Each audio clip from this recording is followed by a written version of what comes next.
Hospital வாசலிலேயே நின்று கண்ணீர் விட்டு அழுத பிரபல நடிகை.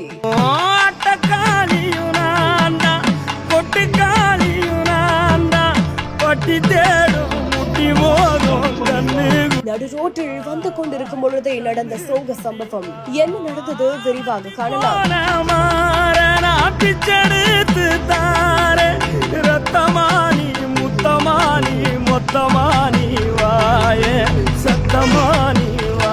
கண்ணே காணங்குருவி கத்திடுச்சி காடு மேடெல்லாம் கத்திடுச்சி உன்னை காண முன்னுதான் கத்திடுச்சி வாழப்பூவு காட்டுக்குள்ள என் வாசப்பூவதான்.